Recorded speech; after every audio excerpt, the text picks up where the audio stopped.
I'm pretty sure you've seen those little wooden cubes in Dollar Tree with a drawer in them and some of the really cool projects that people have made with them. Well, I thought I'd put my twist on that project as well. So if you want to see what I came up with, well, then follow me.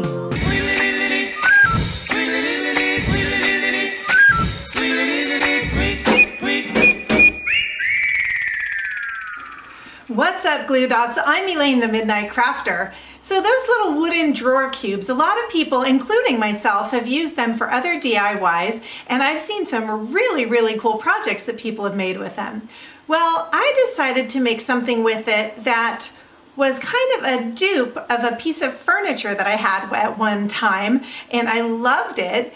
And these were perfect for it. So I came up with this little project.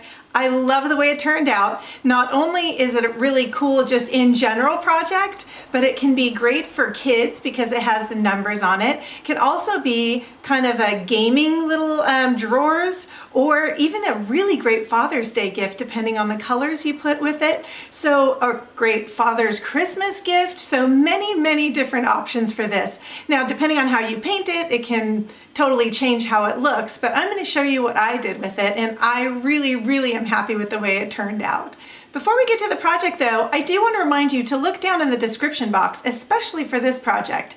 There is a PDF down there with the printable for all of the numbers, and you are going to want, if you want to duplicate this project as I did it, you will want to print out that PDF file. And there's tons of great other information down there and a chance to enter to win a really cute little bling owl keychain too. So anyway, as soon as you hit that like button right down there, I think it's down there, it's down there, then we'll get this party started.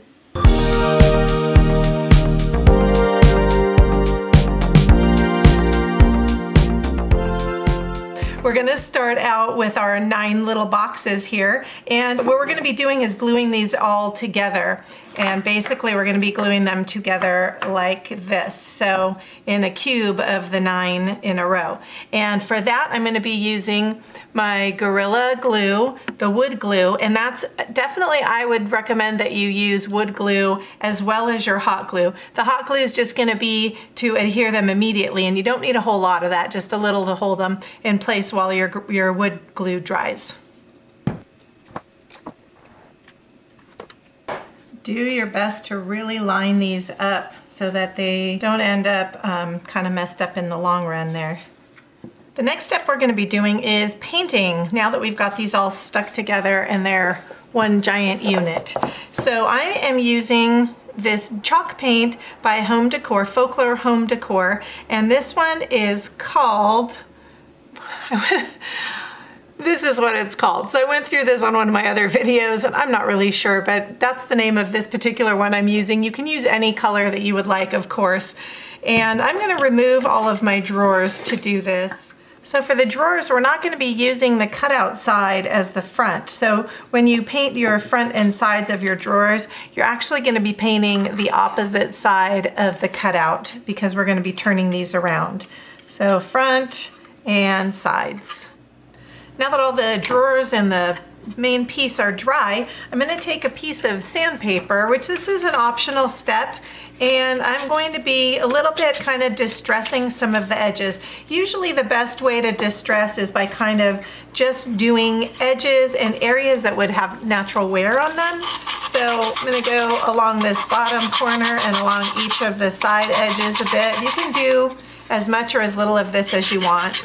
We could distress the surface area a little bit if you want to, kind of break up that solidness of the paint a little bit. Also, you can do the same thing around the edges of your main piece here if you want to do that. For this next step, I have the PDF down below in the description box with these numbers that we're going to be cutting out. And I'm going to be cutting these out of cardboard. And what I did is I found a box that's not a really thick cardboard. It's a little bit thinner of a cardboard. How many times can I say cardboard? Another thing is there are these wood planks at Dollar Tree, which if you have a jigsaw, no, not a jigsaw, but anyway, one of those little saws and you have the capability or you have someone that can cut these letters out of the wood, it would be absolutely amazing. But if you don't, I'm just gonna be using the cardboard, and once it's painted, you probably won't be able to tell the difference. Each of these numbers has a dotted line around for you to cut out on, and it should be the size of the front of your little drawer.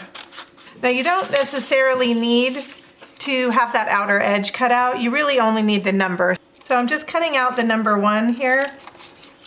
And the reason we have the square is so that you can see where the letter will be placed when it's on the box itself. So I'm just gonna take out drawer number 1, and you can see that if you put the dotted lines up against the edge of the drawer, that your number 1 is going to be placed right here at this edge.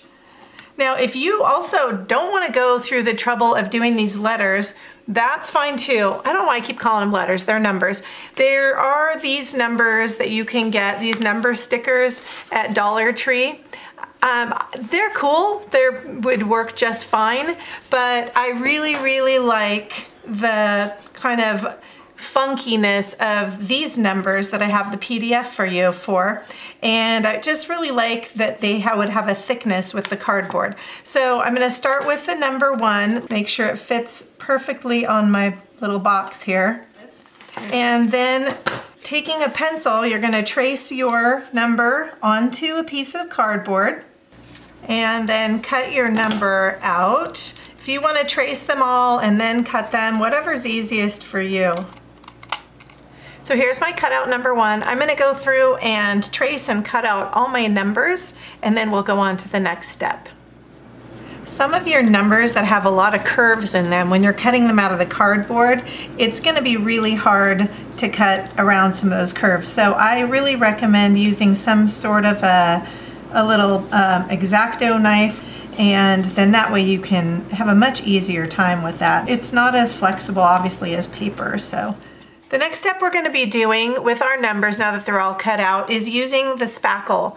And you can get, I don't know it's this exact brand, but you can definitely get Spackle in the hardware section of Dollar Tree. I already had this in my stash, so I didn't want to buy any more. I like to use my fingers to do this, so if you want to wear gloves, you might want to put them on because we're about to get gooey. What we're going to be doing here is going around the edges of our numbers so that we can fill in that cardboard space and have it look a little less like a piece of cardboard and more like wood or whatever we might make it look like. Anyway, so we're going to go around and just do this, working our way around all the edges, kind of filling that in. And I know some of you right now are probably thinking, oh my gosh, this is so tedious. This is such a lot of work. You know, some projects are a lot of work and some are really quick little crafts to knock out.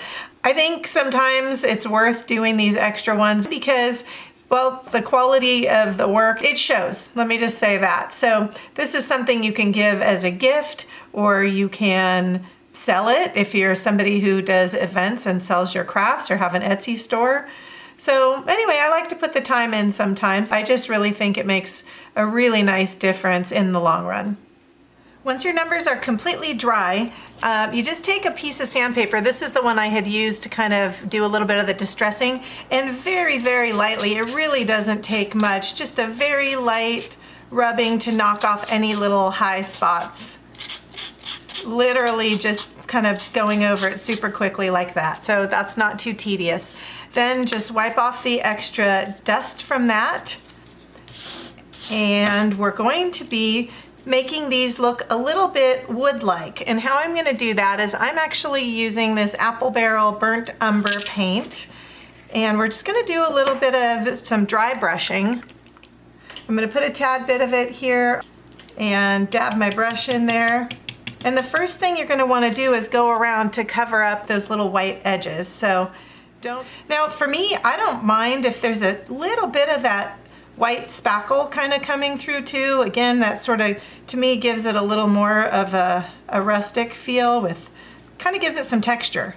But you can do it however you like. So this is how that piece has come out so far. And you can see there is a little bit on the front, but that doesn't really matter. What we're gonna be doing, we're gonna be dipping in and blotting off the excess paint, and then just kind of going across and adding a bit of some dry brushing on there, as much or as little as you would like, to give the effect on your letter that you want. On your number. That looks pretty good to me. So another thing to note, when you cut out your letters, oh, for the love of God, when you cut out your numbers, if it bothers you having these lines that show up from the cardboard, just make sure that you cut your numbers out so that those lines go this way. So when you're dry brushing on your part of the brown that we just did, you won't see those lines because you're going to be going in the direction of that. It's fine either way, but that's just something to note. Once your numbers are all finished, it's up to you if you would like, and I chose to do a little bit of distressing kind of a look on the front of my boxes as well. So this is the box. We did do the distressing with the sandpaper and a little bit on the surface of the blue. And I was kind of looking at it with the brown letter on there. If you like this big contrast between the two and the more clean and this, great. You don't have to do this next step. But if you would like to, you will again do a little bit of that dry brushing and just do a little bit of that onto the front of your box. Again, this is an option you can leave out if you don't want to do it. It's entirely up to you how you want your finished project to look. Now, before you put away your paint, one last thing we're gonna do with it is we're gonna take our dice, our die, to be plurally correct, and we're gonna just be putting a little on your fingers and just dirty up the dice, basically. So just to kind of, so it's not so white. These are gonna be our knobs. So I'm just kind of giving them a little bit of an older rustic feel. And you can see the difference here, how it just kind of, I don't know, I think it'll blend better with our project. So I'm gonna go through also and do each of the die. Are you getting value out of my channel and out of this video? Well, if you are, I would really appreciate it if you stop right now and go down and hit that thumbs up button. Next thing we're gonna start doing is assembling our adorable little cabinet. So what I'm gonna be doing here is taking each one of my drawers and putting it with a letter, and then we're gonna be gluing those in place. And for this, I'm gonna be using a combination of my Gorilla Wood glue and my hot glue. And the reason I'm doing that is I just wanna be sure that they're really gonna hold, because if we're opening and closing these constantly, I wanna make sure that they're pretty secure on there. And the hot glue probably would be enough, but just on the long shot that it's not, I'm doubling up with my wood glue as well. So just be careful not to overdo and put too much glue, because you don't want the glue to goop out. It will dry a little bit shiny in comparison to your nice matte finish paint. So when you put the letters on, if you find that some of them are a little bit big, try and center that between, not hanging too far off of one end or the other. It'd be better if it's kind of equally hanging off. Now, I do want to tell you, don't panic if when you first paint these and they're wet and you put them on here to measure and they're hanging off a lot, because that can happen. When they dry, they sort of shrink down. So that did happen to me yesterday, and I thought, oh no, I've cut them all too big and now it's a big hot mess. But they actually do shrink back down again when they're dry. So they should fit pretty well. I went through and made it painfully hard on me, painfully easy for you, to make sure that everything fits well. Now we're gonna be putting on our cute little handles, which are our die. So what I decided to do, I thought it'd be kind of fun, is for the one to have number one showing and so on. So like for the two to have the number 2. You don't have to do that. I just thought it was kind of cute. But obviously for 7, 8, and 9, you're gonna have to figure something else out anyway. Now for this, I am going to be using my E6000 and a dot of hot glue. The hot glue is gonna hold it in there in the immediate but the E6000 is the one that's going to hold it for the long term. And for something like this, because we're going to be tugging on it, the E6000 is really important. Now you're going to find that some of your numbers are not going to allow you to center them exactly. I want to show you really quick that the number 6 is a perfect example of really not being able to place the die. And I mean, it would have to be way down here, and I know that that will make me completely crazy. And I do want to center it because it won't really affect the look of the number. But you can see how it sort of wobbles off.